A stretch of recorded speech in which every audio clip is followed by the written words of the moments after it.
Todd, you're 16-4 down with 29 minutes to play. How did you get out of that? Grit, determination, bit of patience, discipline, competing, belief, all those mixed in together. Yeah, really proud of the effort. Played some good footy for large periods of time, turned the opposition away numerous occasions in that second half, and we had a sin binning, so we had a period with 12 men. So all in all, it was a great performance from a group that's undermanned. We had a couple of debutants, 18-year-old kids, getting a taste of first grade here in Sydney, so super happy. Yeah, one of them, Jackson Purdue, played the full 80 minutes. He finished with the ball in his hand at the 80-minute mark, which I thought was fitting. How meritorious was that game for him? Yeah, considering he's a halfback and that's his first ever game at centre, he's had 2 sessions. He's super fit. I think he's impressed everyone here at our club since he's come in. He's done a couple of days here and there in the pre-season. He's done some things in those moments where coaches, players stand up and go, wow, you know. And he's just one of those footballers that know where to be and be in the right place through sheer effort, and he's super, like I've already mentioned, his aerobic capacity, you know, he's up there with the elite players within our club, so keeps his head on his shoulders and keeps working hard. He's going to be a good, very, very good player. Your game on the line was quite willing, physical at this stage, and you put Jamal Shibasaki on, an 18-year-old on debut. Why did you think this kid can handle that? Oh, what he's done for the last 5 weeks in Q Cup. Yeah, he again, he's just one of those natural footballers.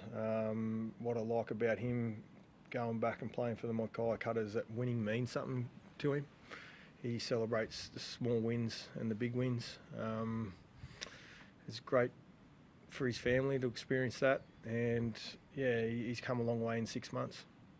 Shade, Todd touched on it there, the sin binning to Heilm there in the second half.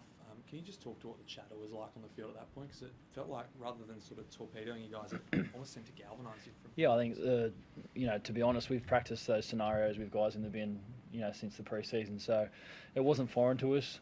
We had a bit of a plan about someone, Sam McIntyre defending at the 4-man, and we just spoke about making sure we complete our sets, keep turning the ball over in the Roosters' end, and, you know, not giving them a chance back in our defence, and we were actually able to score a try in that period. We spoke about going more to our left, obviously, because, you know, they had a full edge as well. So I thought we handled that period really well. Just a word on Scott Drinkwater. Felt like some really game-defining touches there from him. That cut it past Braden, the try on his own. Yeah, I thought that was probably one of his best games of the season tonight. I thought his leadership, his communication with the team, I thought he really took the game on tonight, and, you know, he was huge for us. And that's what we expect from him. He's a big game player, and when he's on, you know, our team's on. So coming into the game, they've been averaging like 43 points a game.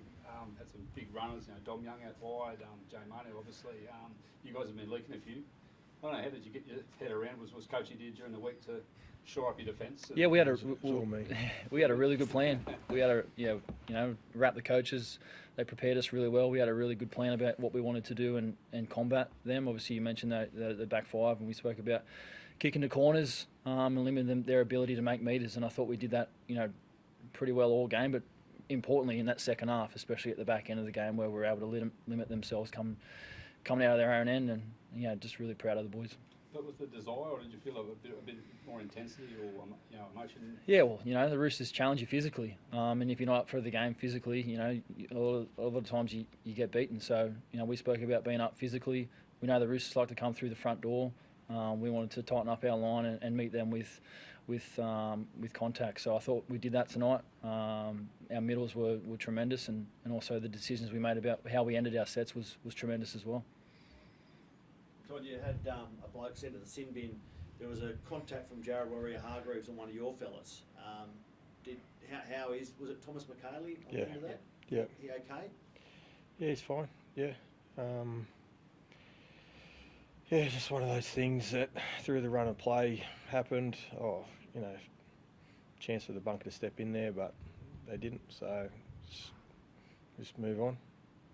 Big picture, that takes you back to positive territory now, 7 and 6. The 5-game losing streak drops further back. How do you assess this 3-game winning streak now, where the team's at compared to some of the depths during that losing run?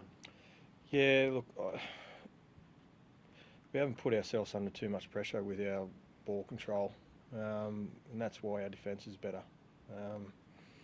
We were making simple, fundamental errors too often in yardage and giving the opposition far too many shots at our try line. So I think you've seen the shift in the game over the past, since the season started, with all the rules and the speeding up of it.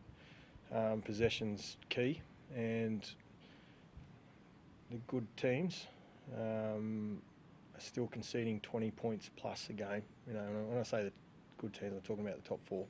Penrith might be a little bit of an anomaly, but everyone else is conceding points based on possession because of the rules and everyone's skill levels, speed of the game. So it catches up with you if you're not clean with what you're doing with the ball. So can you just give us a sense of how tired this team must be? Like, you're one of only 2 teams that haven't had the bye yet. A lot of travel in these opening 13 rounds. Yeah, it's something that we take into equation putting the week together. I think in the first 10 rounds we're on the road maybe 7 or 8 times, and that's including the buys. So we travel a bit. The environment up in Townsville can be warm, so yeah, our guys have to be smart around recovery, and we have to be smart around what we prescribe them from a training content point of view. So buy's not too far away. I'd like us to keep continuing in the energy and the positivity with our style of footy. If we keep winning, I wouldn't want the bye to come, so it's a catch-22. Does it feel like the short end of the stick in terms of the scheduling at all? Like No. That's not a complaint about our scheduling. We have 6 guys in the Origin arena. Our buys have always traditionally been around that space, and then another one in the back end of the year. So that gives us the ability to freshen up at the right part of the year. So it is what it is, but it's certainly part of our overall equation in the footy department.